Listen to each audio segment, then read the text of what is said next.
So we go to types of branding. You know, a brand is a unique name of a product. The uniqueness of a product, that makes a brand. So in the market, especially in the competitive markets, where products look the same in the eyes of customers, we need to find a way to make our product stand out. So one way to do that is to create a brand. That's why a brand is a unique name for any product. So I wrote, a brand is a unique name of a product, which distinguishes it from those of competitors. So it makes it to stand out or differentiated from those of competitors. So branding involves giving a product a name, sign, logo, or design that brings about recognition. So as soon as we set our eyes on that product, we already know that, oh, this is the kind of brand we wanted, or that's our brand. You look out for that brand. That is what recognition is about, looking out for. Is it clear, please? So there are different forms of branding. So we're going to start with the first one, which is manufacturer brands. When we talk about manufacturer brands, this is simply about the brand for those companies that are manufacturing or producing goods. So they have their own brands. They produce goods. And as soon as they produce that goods, they give it their own brand. They give it their own logo or sign. That's what manufacturer is. Do you understand manufacturer goods or brands here? A product is made. This is a product, it is being made. They have their own brand, the manufacturer brand. That's what manufacturer brand is about. The product is made and it comes with its own logo or sign or symbol. Is it clear? Hello? Please be here. The second one, own label brands. For own label brands, it's talking about the distributor's brand, either the wholesaler or the retailer. So what they do is they buy a product and they put their own label on it.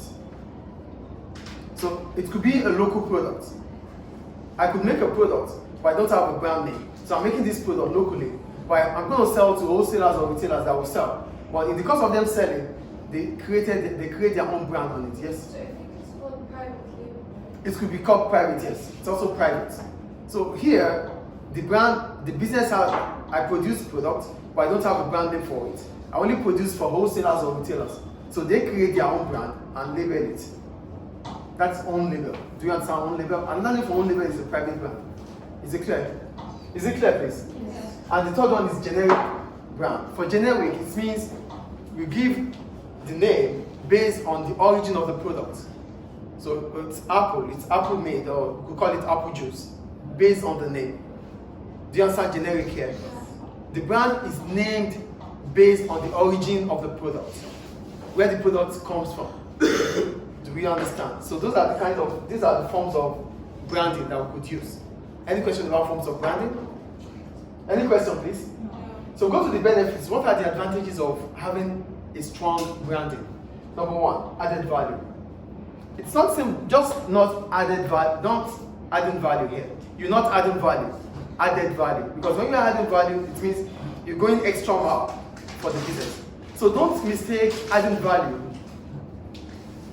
Don't mistake adding value with added value. Added value is an advantage. Adding value is a method to increase your competitiveness. Do you get the differences I'm saying here? When the business is adding value, it means it wants to create a competitive advantage. But here, it's an advantage because it's an added value. What? Because you're not here. I don't understand. Yeah, because you should focus, please, and stop that already. There's a difference between adding value and added value. Adding value is a way to increase your competitiveness in the market.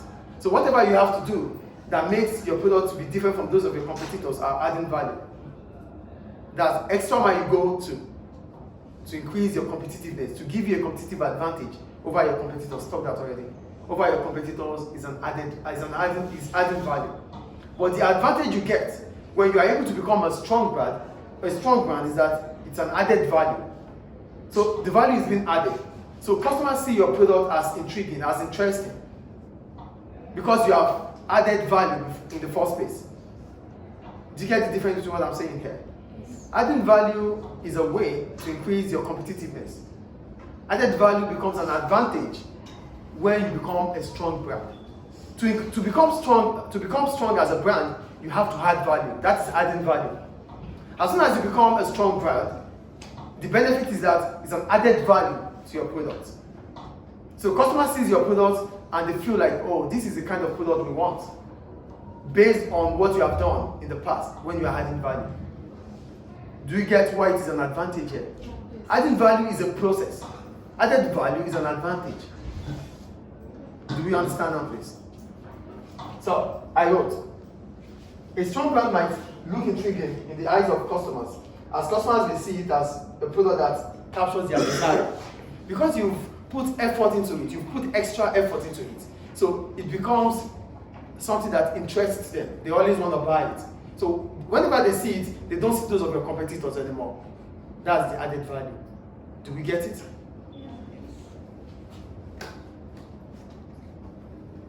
Now stop.